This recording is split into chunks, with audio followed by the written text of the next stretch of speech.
Welcome to the Positivity Room, where the good vibes grow.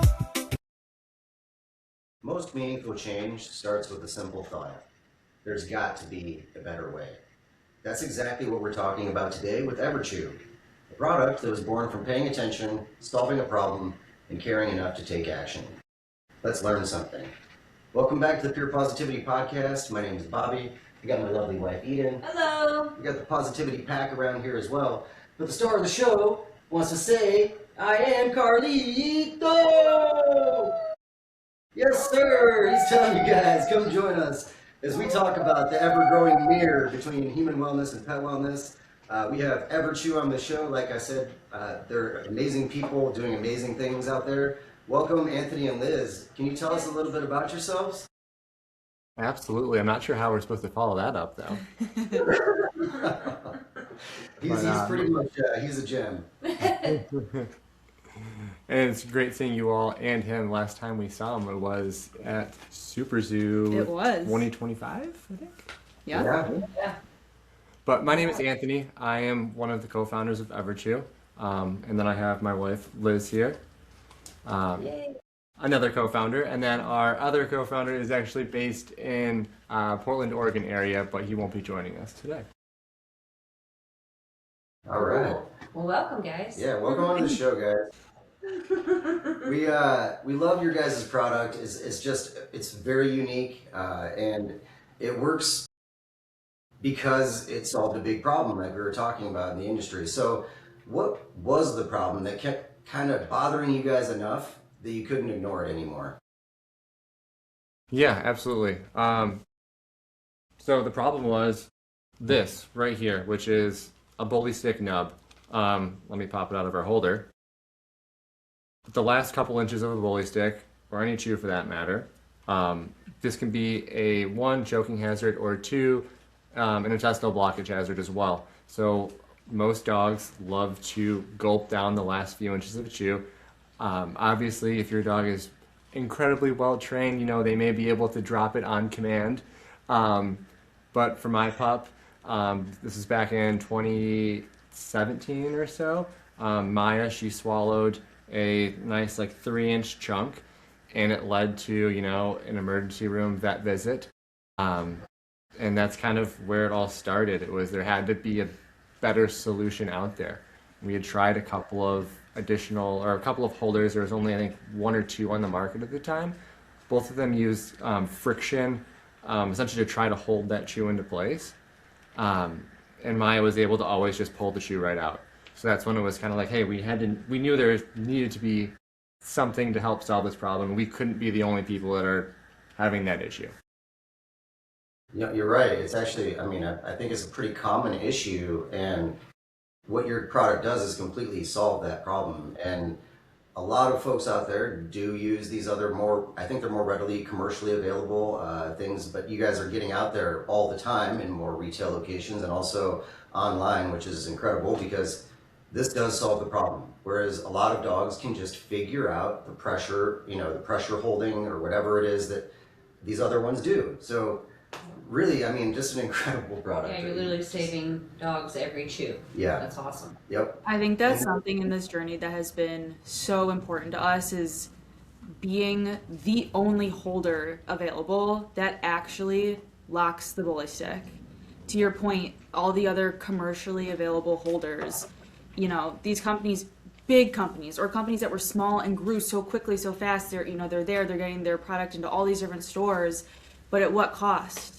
They're putting this product that it works, superficially on the surface. It grips the holder, or it grips the bully stick a little bit, holds it until your dog starts slobbering on it, and that bully stick slips right out. And then you went and spent the money, the time investing, learning about this, and having your dog chew on the bully stick, only to face the exact same problem you're trying to solve. So that has been such a key in this journey for us is, representing that true safety and that true trust with other dog parents and making sure that they feel comfortable giving such a amazing chew for their dogs, so natural, a amazing alternative to all these other, artificial chews on the market, or, the old rawhide chew that we all saw when we were back in the day. So yeah, that's really been an incredible part of this journey. Yeah. Yeah, I think you guys, most innovations just, they start with somebody refusing to accept that that's just how it is. And kudos to you guys. It's a really, really amazing product. And like you said, it's safe because Safety Chew, hence the name. And then the fact that you guys had the serious thing happen, I feel like a lot of the times that's where it separates it. Some people, maybe they got into it just to make a product that they felt like there was something missing there, but you guys actually went through the serious heartache, the serious financial heartache of dealing with the situation, which, made you realize there's something wrong here. So what a cool story. What have your dogs taught you guys about paying attention, about observation? Question. I mean, one, I think not just how important it is, but we have miniature huskies and they are super attentive, so focused. Our older dog Maya, she's black and white. People that meet her always say like, oh, she's, almost like a cat, or like she's so dialed in and she is so focused on attention. Hi, baby. Maya. Is this Maya? Maya's like, I was chewing. Yeah. Oh, there you go. Yeah, good model. It's okay. Take it back now. She's like, you interrupted my chewing. Camera shy. Too? Now we got our German Shepherd trying to come over here. Yeah. Your chews. Yes, they do. Our pack approves as well. But yeah, they are super dialed in. They're so attentive, and seeing that in them, and not just seeing it in how they act, but also the amount that we love them just makes us think about how important it is to have that attention to detail. And I think that can really be shown and like brought to life through this product that we talk about all the time. Taking the time and detail to make it that.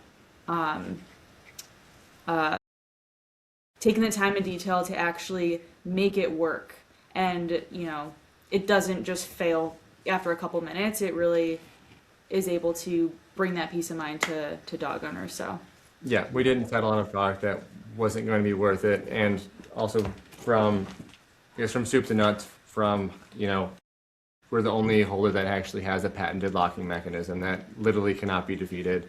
But then we also do all of our manufacturing here in the U.S.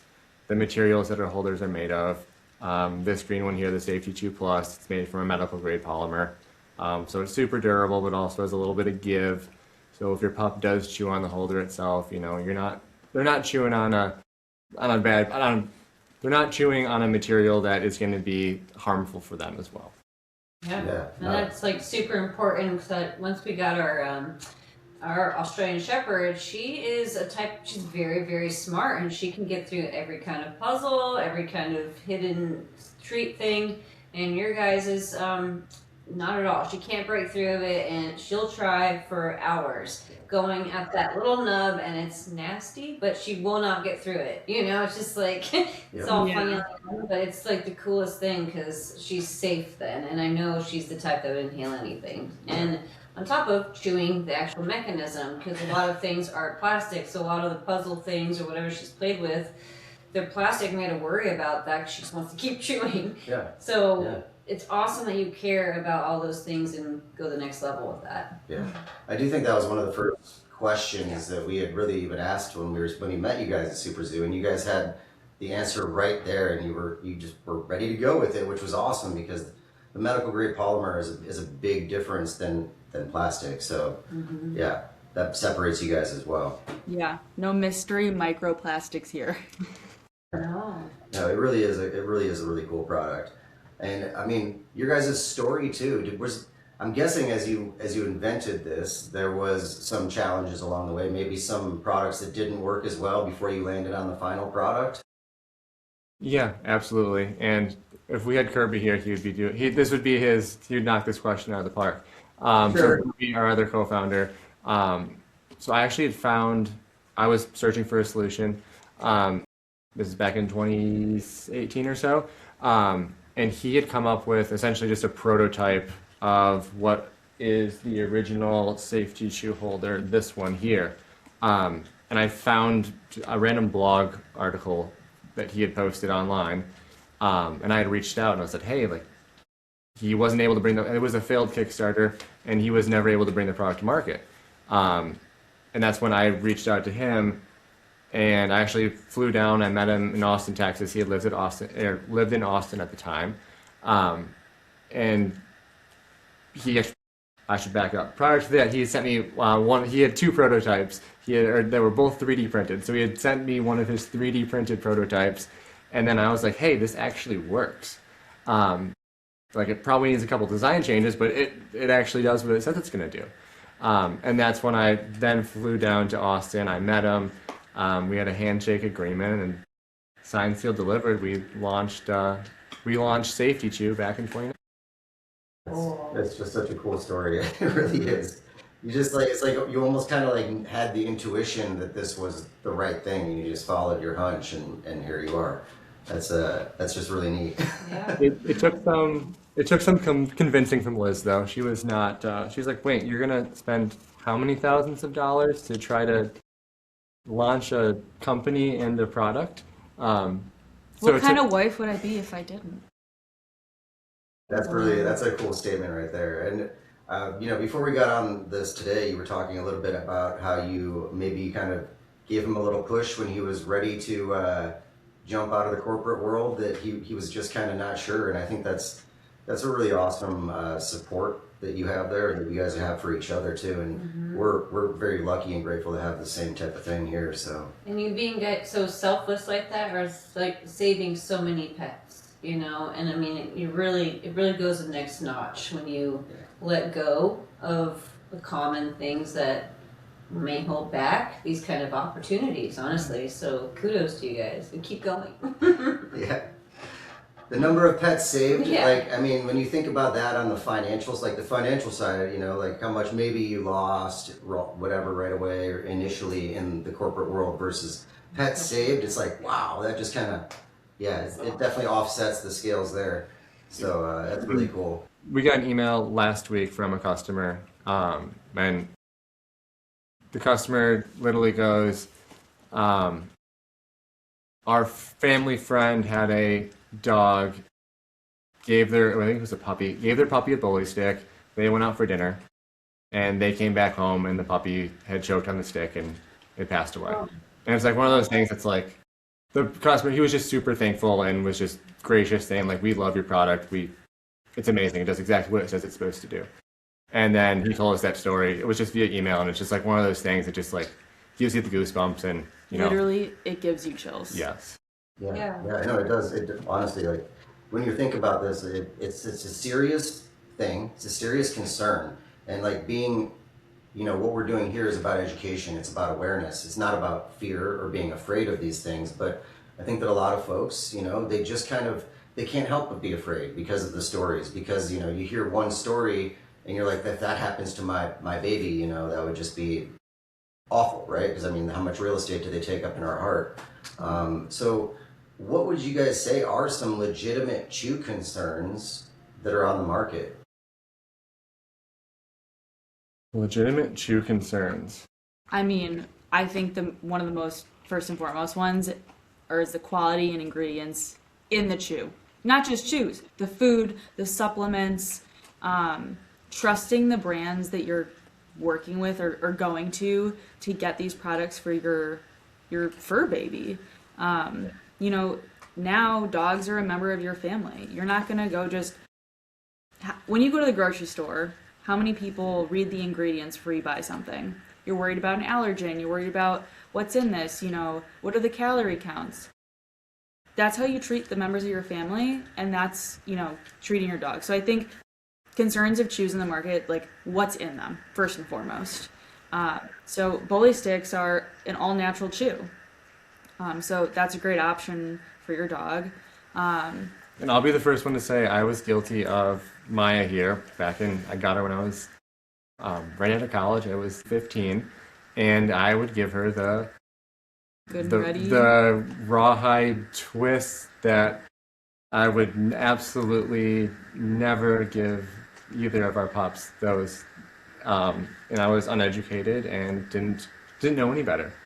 I don't think I'm a bad person because I did that, but at the same time, You know, you need to do research before you're just giving your dog and trusting a random marketing campaign. Yeah. Honestly, another really big concern that I would say we've learned about, another great example, is the hardness of chews and what that does to a dog's teeth. So, another great example, Maya was our first dog. You know, Anthony got Maya before we met, and she's, you know, I joined the relationship of Anthony and Maya. We always, Maya's fighting me for her boyfriend. But she used to love antlers. And I don't hate antlers, but antlers are really, really hard. And you have to be ready to take the risk of the tooth damage that can occur. And our other pup, Callie, she also used to love antlers way back in the day. And, you know, she's had a tooth incident from a really, really hard chew like that. So the hardness of a chew is another big risk factor that you have to educate yourself on. To your guys' point, we're here to learn something. You need to educate yourself and learn about all the different products and what works best for your dog. Some dogs, maybe antlers are the best product for them, and maybe they're the best product for the dog owner. But it's what, you know, kind of works within your situation and your, you know, what you know, your risk-taking confidence and all that. So those are two things that come to my mind. I don't know, Anthony. So we talked about ingredients and hardness of the chews. Are there other things that come to your mind about chew risks, chew safety? I mean, I think the most obvious one that why we're here talking about this would be just one, some chews being a choking or an intestinal blockage hazard once they get to like that point. So of course you just need to make sure you are always supervising your dog. I know that even we say you always have to supervise your dog. I know most of our customers are not supervising their dog when they give a bully stick with our product. But we always have to say, hey, make sure you're supervising your dog. I've got another one, and I know you guys probably have another really great question, but this one touches close to home.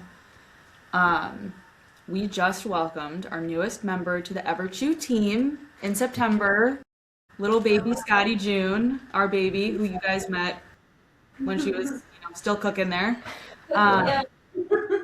But for anyone that has a child, you think about leaving a long-lasting chew laying around your house, or those really, really hard chews that can, you know, some dogs love them, but as they chew them, they kind of like get chewed down to a point, and they're sitting around your house. Thinking about, again, going back to your situation, if you have a child, having a long-lasting chew like an antler or some of these really, really hard chews that last for months, you know, having that just laying around your house where your dog's comfortable, but when you have young kids as well. So I would say that's another risk factor that maybe not a lot of people do think about, but being new parents ourselves to our baby girl, we are thinking so much more about our whole complete family situation and the types of products we give our dogs that also mesh now with having children in the mix too. Absolutely.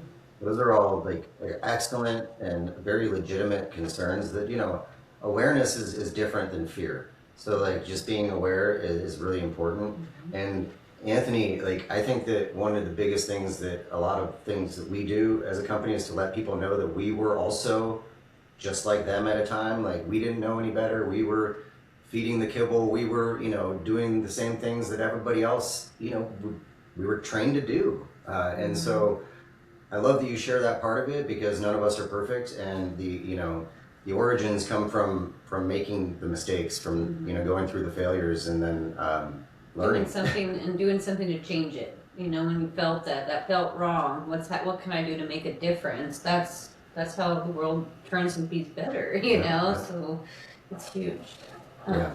I also segue into your importance. It seems that you're very also cautious of your resourcing of your bully sticks. Yes. Because a lot of questions we'll get is, oh, don't they really stink? And we have them out in our shop and you can't smell them because they're odorless and high quality, right? So that's obviously huge if your baby gets a hold of it. So as well. Which to your point of sourcing, I mean, because the sourcing is really important. And let's say you just get these giant, you know, bulk bags from places that you can go to and get, you know, whatever, 100 bully sticks for $15.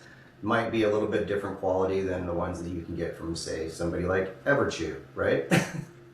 Absolutely, you are 110% accurate with that statement. Like, do you think if you're ever at, we love Costco, we're always at Costco because, I don't know, it's always great value usually.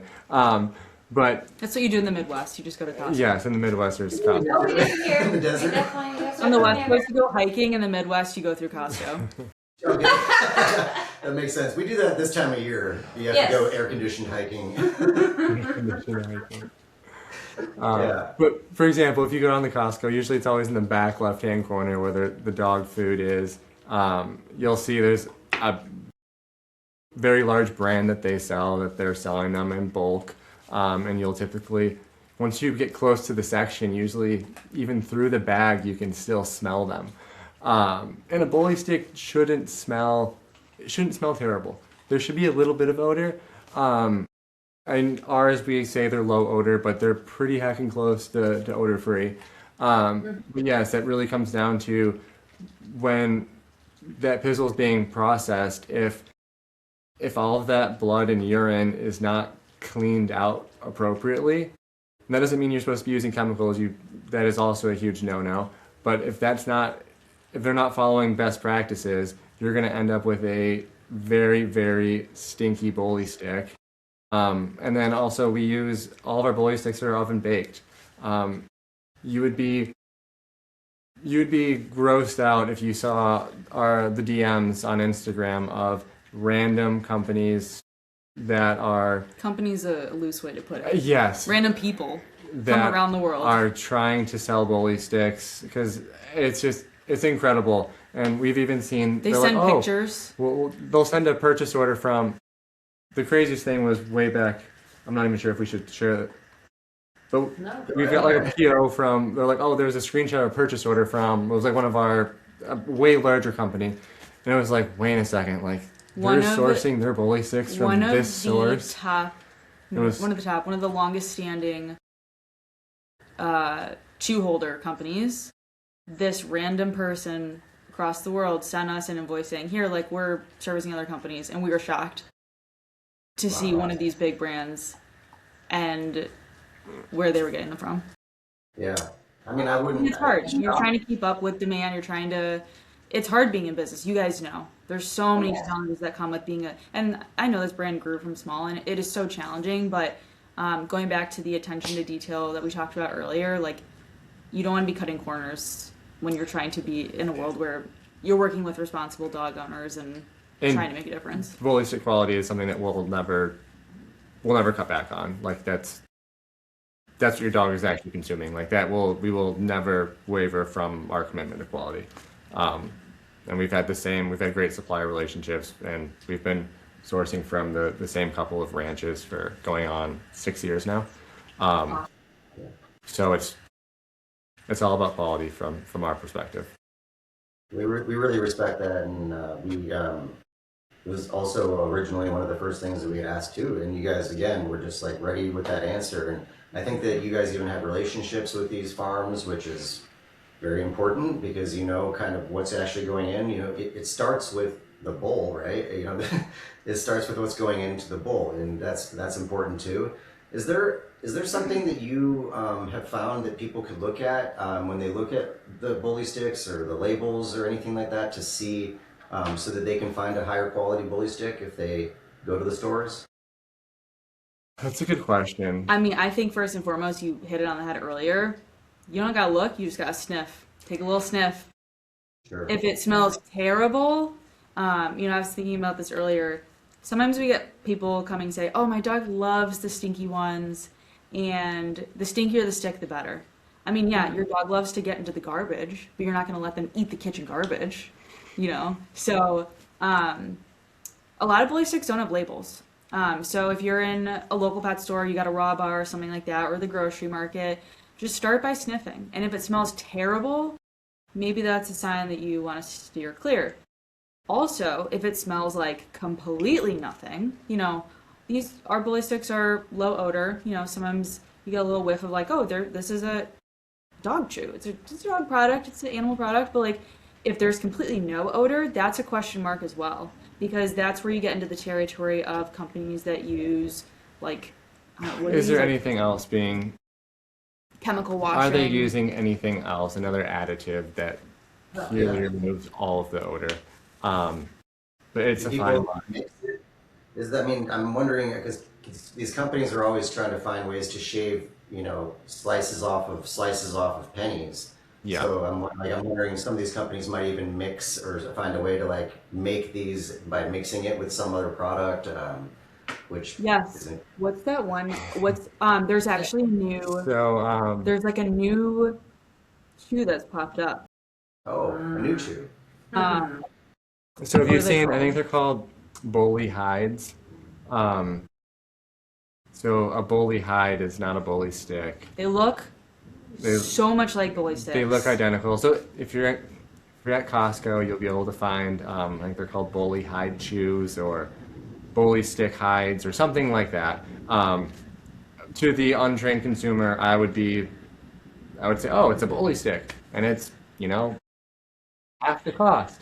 But what that is just a rawhide that's been rebranded. And then if you look at the back packaging in that example, if you look at the ingredients, you'll see, usually on that, you'll see caramel additive or caramel coloring. And that is, it's not a bully stick, it's just the outer hide from a cattle. And then they were artificially coloring it to give it that nice brown, golden brown, baked brown color. The devil's in the details. Yeah. And if you've ever seen the amount of processing that goes into the rawhide product, it starts off as a natural hide of some sort, but it ends up being not anything that is animal that your dog's body recognizes as food anyways. So, it's incredible the things that are just being sold to our pets for profit. But we've learned a lot from them. Going back, you guys mentioned cleaning out blood and urine, which that's questionable because wondering what is a bully actually.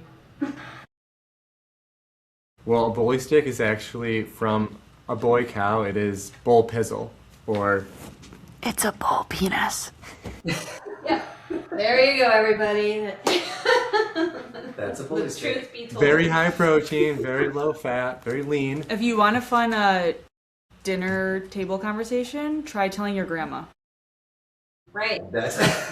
we have from experience we've done that. Well, yes. So our customers, it's actually kind of a funny conversation when I get a couple of the older ladies wanting to talk about these pizzle sticks and bully sticks and the sourcing. So, and the different sizes, because there's thick, jumbo. Once it clicks, people are fascinated. They are first they get over the shock of like, wow, is that really what it is? And then they're like, wait, whoa. And there's like all kinds of questions about like how many, how long, how do you get them? Like so many questions. And that is the reason why they're a bit more expensive because they only come from boy cows and boy cows only have one. But their one it's typically like 6 inches or so. Once it is baked and stretched, and then of course you have jumbo, thick, and regular, the sizes that we sell. But yeah, there's all different sizes. And then of course there's the 6-inch sticks, the 12-inch sticks, and I think there's a couple companies that do actually sell the full 30 to 36-inch pizzle, which your dog should never have that much in one sitting ever. Yeah, unless your dog's a bear or something. I bet that don't.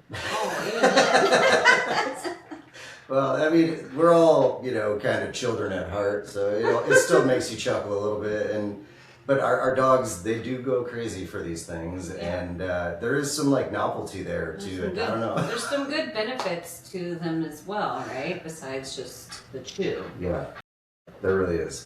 Yeah, and I mean, they're a fantastic. I mean, I would love to have the time to brush both of our dogs' teeth every day, but that doesn't happen. So bully sticks are great at really scraping away. Here, Cal, let me steal this from you real quick. and they're just really great at scraping away kind of all that plaque and tartar. And then the strings, Showed up to the camera. the strings kind of also act like floss as well, like as they're kind of chewing on those and gnawing on those back molars, and they really do a great job of scraping anything away, and then really getting in between those cracks and crevices as well. Actually, let's show this one more time. This is really great, and this might be interesting. If you guys can save this or like show your customers, but like a lot of people ask what a bully stick looks like when a dog chews it. And here you can see mid chew, this part is so soft and gummy, and the bottom part is still hard. So yeah, that's great.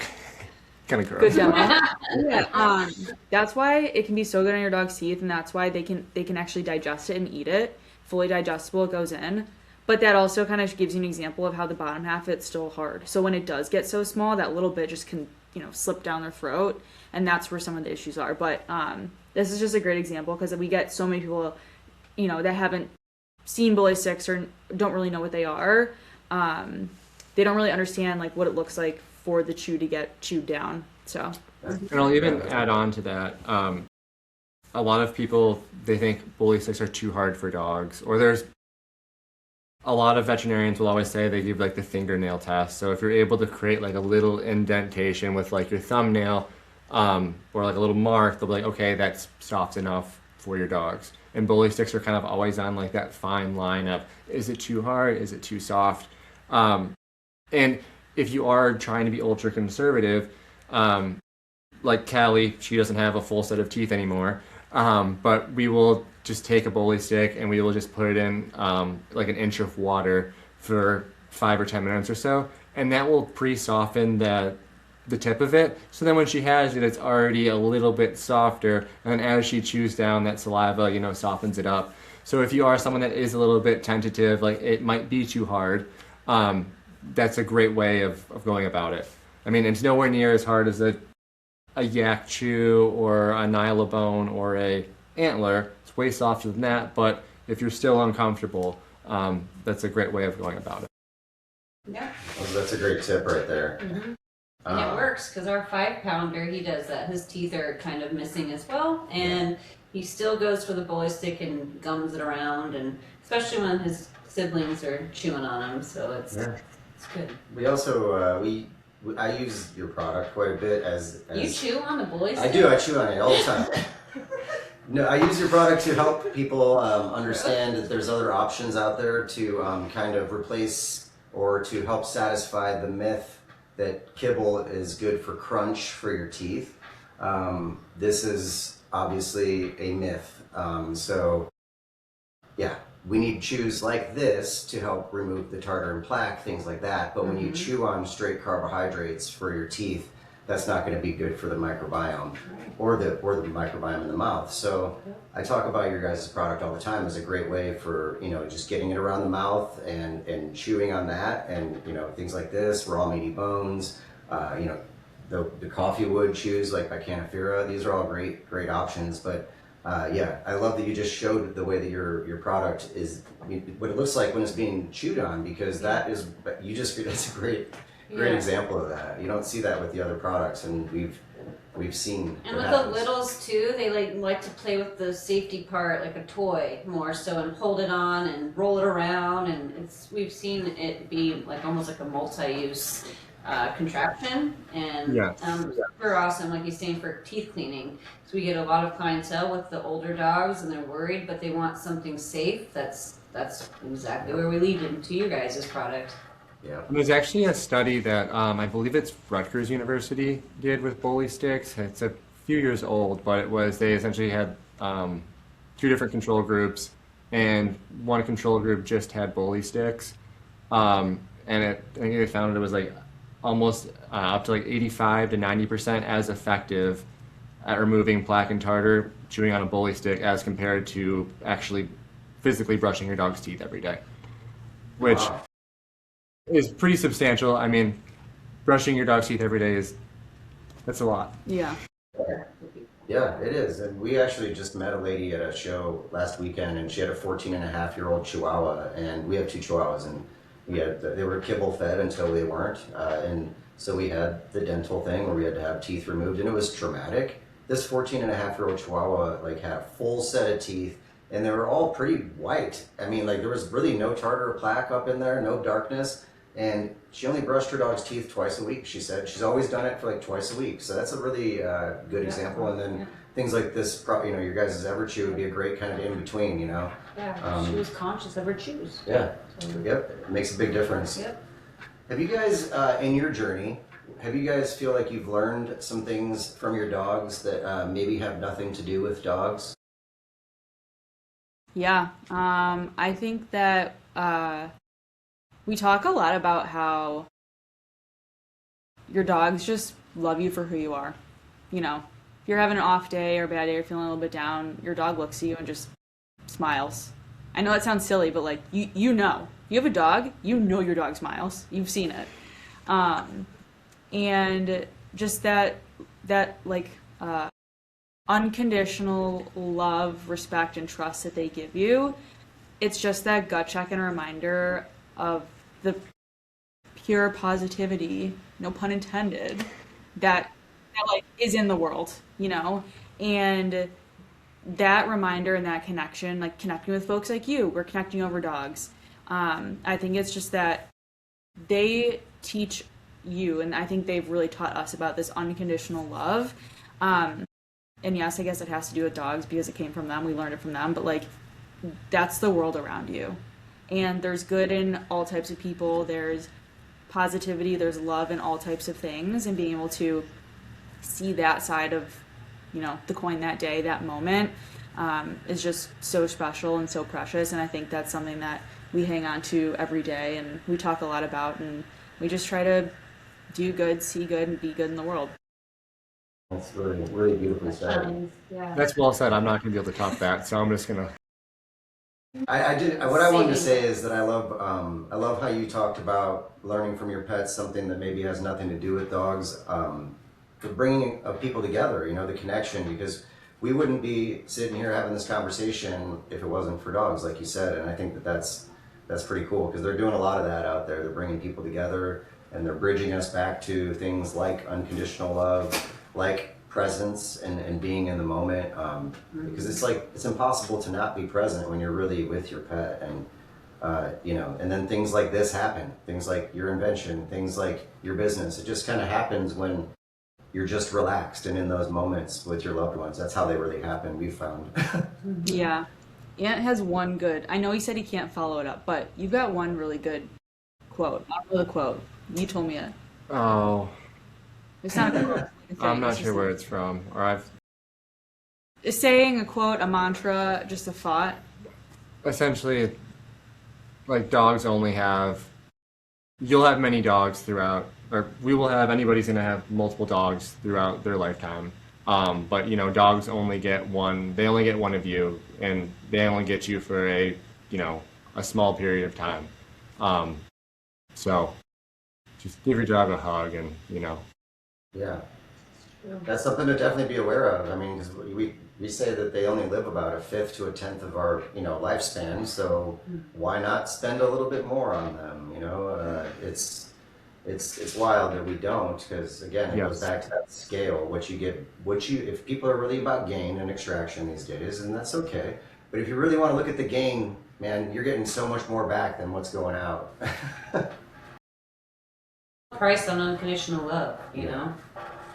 So I have to go back to your guys' business idea, because it's such a cool thing that you saw this hole in the market and and you just went for it. So would you say that you have some advice for maybe somebody else that's sitting out there on an idea today? I'll let you start. I'd say you just got to go for it. I mean, and something that I would say a regret that we had was, I would say, overall speed to market. I'm definitely a bit of a perfectionist. And looking back, I wish we would have gone faster. It probably, from a business perspective, would have been better for us. And we'd probably be more successful and more established today. But at the end of the day, at the same time, go at your own pace if need be. But, at least you're always going to wonder what if you don't take that first step. So, Yeah, I think Anthony said it well, but one person I worked with has always told me this. This has stuck with me, no matter what my career is, corporate career, EverChew, you just sit there in a family. Don't let progress. What is it? Now I'm gonna don't mess let it up. perfection Don't let, get in the way of progress. No, it's don't let perfection be the enemy of progress.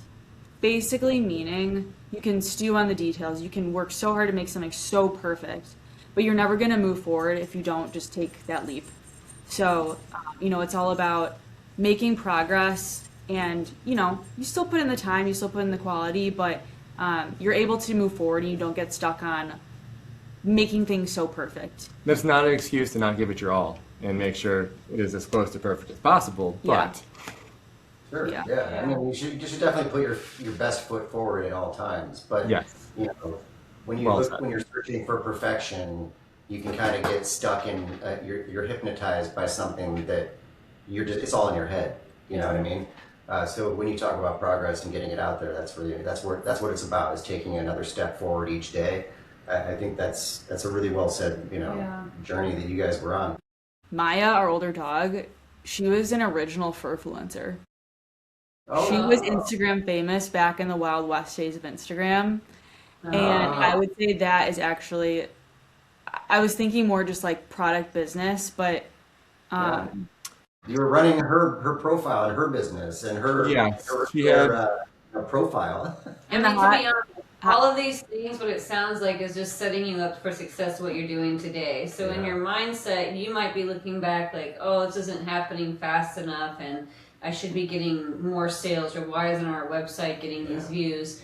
And honestly, the universe is giving it to you the way you're supposed to, right? Because I mean, would you have been ready if you've gotten that 10,000 order right in the beginning with that first thing that you made, right? Because I'm sure you've progressed and honed in on a specialty, which everything in your life builds you to be where you are right now. Like who would have thought our restaurants in the past or our things that we worked in led us to be where we are today? And that it's just a different viewpoint, and I'm just hearing you guys, and I think that's a different view that I want you to see, you know, because give yourself some grace on it all, right? So you're doing amazing things, and to your point, because you're saying faster or quicker or optimize or these things, and what language does that sound like? It sounds like the corporate world. It's like, that's what you're trained to do. We're trained to let's get to work and make it. We're really good corporate employees. And I'm sure, I mean, we actually had to kind of hear it. I had to hear it from a different person outside of me, and they put it into perspective for me one time, and they were like, wait a second, dude, you're your employee, right? Like, would you, if you had a real employee, would you treat your employee the way that you treat yourself? And I was like, oh. I was like, I treat myself 10 times worse than I would treat an employee, and I had to really kind of think about that. And then I did another part of the journey was just kind of learning that a lot of what we're doing is just unlearning the years of corporate work and these invisible deadlines, invisible pressures. And you guys are really doing an incredible job of working through your own progressions, because it's not easy. No. Yeah. Well said. Right on. I'm excited for your guys' journey as we go through this too. I think this is going to be really cool. We were talking about this the other day about our podcast, and 5-10 years from now, when we're still in this, because we'll be able to look back at these podcasts and be like, do you remember when we were doing that? Right. Because I know you guys are one of those companies that'll still be here, and that's probably the biggest trick to business. If anybody wants a business trick, is just literally stay. Because most people just fall away. Yeah, and then you just keep going. Yeah. Mm-hmm. What would you guys say during this entire thing? Was there something you know now that you wish you knew back when you started? Oof. Good question. This is a little off topic and not directly EverChew related, but So we did a lot of Instagram stuff with our dog Maya back in a couple years before EverChew even started. 2016, 2017. Yes, and we downloaded a random app called Musical.ly, which we posted like a couple times. We're like, wow, this app stinks.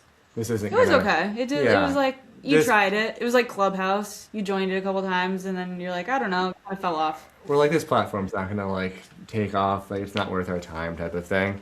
But Musical.ly became TikTok. So it was one of those things. If you were If you stuck with looking it. back, if we stuck with it, that would have been awesome. Because then we were probably one of 10 dog influencer content creators If on that, yeah. yes, on Musical.ly at the time. And then we're like, oh, we can just delete this app. This one's not going to be a winner. So yeah, that's just kind of random. Yeah. Yeah. But that's No, I didn't even know Musical.ly. It was many years after where it was like, oh, Musical.ly is what then became TikTok. And obviously TikTok is absolutely massive Yeah. nowadays. And One of the few new social media platforms that I feel like actually came up and rose to the ranks of Instagram, and debatably now like has taken lead against Instagram in several ways. So yeah. How many followers did Maya have on Instagram? in her prime, she was just over 70,000.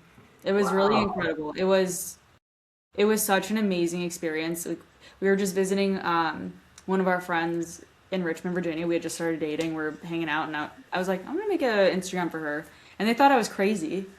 And I don't know, we just did it and started posting. We posted a lot of punny content. Like, we went to Milwaukee once, and we like Maya Milwaukee, like Maya Milwaukee, and we just did so much fun puns on dog stuff.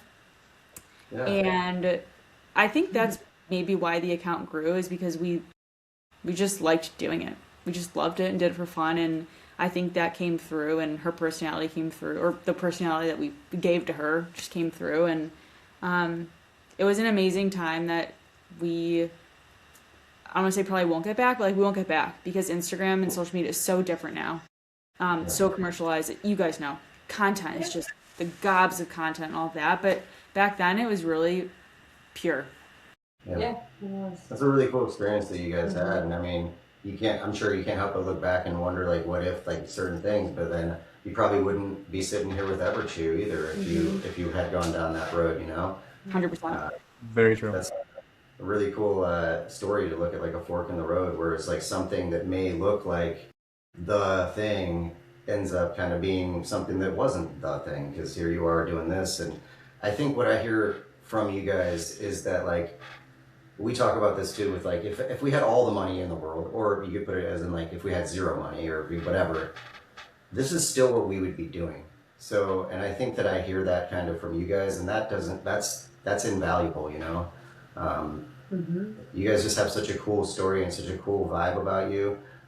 Very, very humble, very down to earth, and also very driven too, to save. You guys are saving animals like all the time. Just like, you've already sold so many of your products, you have to think about like a sheer number of pets that have probably been saved just because of your product, It's huge.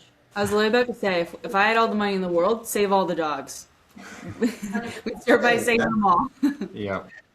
Well, we have our world's first trillionaire. Maybe he could. Invest in EverChew Pure Positivity. We'll do good things. Oh boy. So let's see. I got one last question here. Do you have one? Go ahead.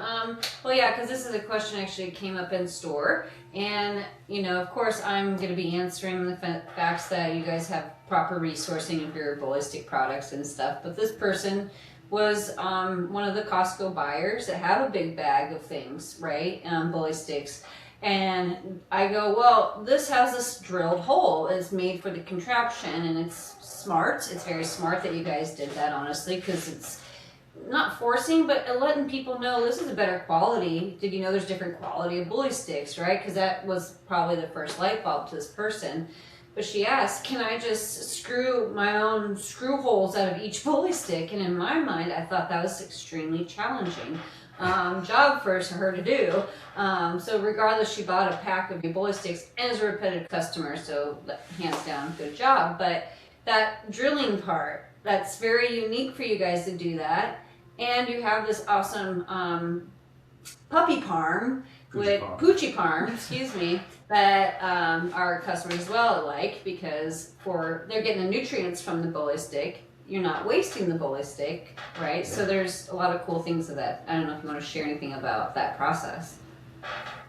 Yeah, so customers, we do have a lot of customers that do drill their own sticks. And I think a lot of customers, if they already have, let's just say, another bag of bully sticks, there's a little bit of hesitation of, oh, I don't want to.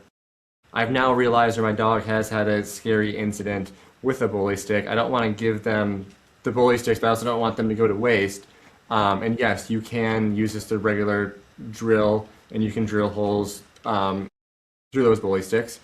It is not a fun activity because the bully sticks, no one really loves getting, bully stick Dust in your shavings face. and dust just, ploofing up into your face. So yes, you can do it yourself. We definitely have customers that do. It's just not really a fun activity, which is why we do that on behalf of our customers. And we have a full drilling process where it's a semi-automated process, and Kirby would be able to, go through in great detail. But essentially, all we do is the stick goes in, we have a drill press set up, and then it senses the stick. It will automatically, depending on the size, it will pinch it. So if you actually look on the bottom of our bully sticks, where the holes are, this isn't a good example. You'll see there'll be little dots. That's from the teeth of that, so it's centering it at that point in time, and then the drill press drills right through it.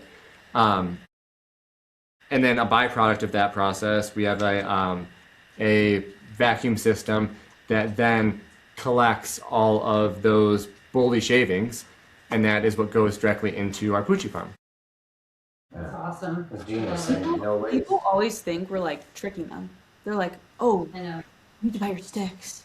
And it's like, one, you don't have to buy anything. This is a choice. And who would we be if we sold this without quality sticks? How do you insert otherwise? We want the best for our dogs. We want the best for people to have for their dogs. And so we seek out to provide the best complete solution. So we try to find really, really great dog chews and bring them to people. And, it is convenient. You can get them on subscription. You can get them right to your door. And we want that to be, we're parents. We know what it's like to need convenience. We got 2 dogs. We got a new baby. And we also have a full workshop. And if we were on the other side, we could drill our own sticks, but we'd probably be the first one signing up for a subscription. So we try to give people the experience that we would want from a company. And, I hope that people, for whatever reason, thinking that we're tricking them, can see past it, because what you see is what you get. It's us and Kirby. So. And it's really interesting, and we can cut this if you don't want to put it in here, but that's something that's very interesting when we've been at lots of shows like the Super Zoo, the Global Pets. That is something that comes up with a lot of boutique store owners is, wow, that product does work. It does exactly what it says it's going to do. It's great. It actually locks it in. We have customers that complain about other holders that, their dogs can pull the sticks out of them. Or when they get slobbery, they'll slide out. But at the same time, a lot of folks, a lot of small business owners, they say, but we sell a lot of bully sticks. Or they already have a ton of inventory or relationships, long-standing relationships with other, suppliers. So it's just interesting when they're like, well, we sell so many bully sticks right now. I don't know if we would want to bring your product in because we already sell so many bully sticks. We wouldn't want to put, we get it. It works. It's definitely safer. You have premium chews. But we're not sure if we already sell so many bully sticks and we're making so much money doing it. And they have that stock built up already. So. Yes. So that's always an interesting, it wasn't a hurdle that I thought we would have when we started the journey of trying to get into smaller retailers. But it's just kind of interesting that that's been a major hurdle for us. Yeah, and a hurdle for them, getting the best products for their customers. Look, business is business, and you guys know just as well as we do, you're in a business, but we're people and we're open to working with them. You know, if they say, hey, now's not the right time, like, let's talk in a couple months. But we do frequently get well, we already have a lot of bully sticks, so we don't want to buy yours. And, you know, so, you know. So, I mean, That's really tough because then you're probably also hearing all those animals might not be safe now. Well, that's just it. It's the second and third level consequence to the answer there. Right. It's like there's more than just the financial side. There's more than just the inventory. There's what you guys think about with the trauma or the tragedy that you went through, and that sits on you guys every time that you probably sell a bully stick. It's like it's kind of always there, and it's just like you're trying to, from the bottom of your heart, try to help families prevent that from happening. Mm-hmm. And here you have a kind of an in-between stage that you have to try to appease to, and you can't get it into the family's, you know, living room because of somebody who's worried about pennies. Yeah. Yeah, it's just something we never really thought or we didn't think that would be the main hurdle when it came to, or one of the hurdles when it comes to retail, but. Well, this has been a lot of fun, guys. Can you tell everybody out there who's looking for an EverChew or looking for a Safety Chew or looking for you guys where they can find you? Yeah, they can find us right on your website. That's right. Yeah. Pawsitivity.com. Absolutely. But they can also find us on our website, which is everchew.com. We also are on Amazon as well. If you search EverChew on Amazon, you can find all 3 of our starter packs and all of our refill sticks there as well. But we, of course, always better value when you come directly to our website.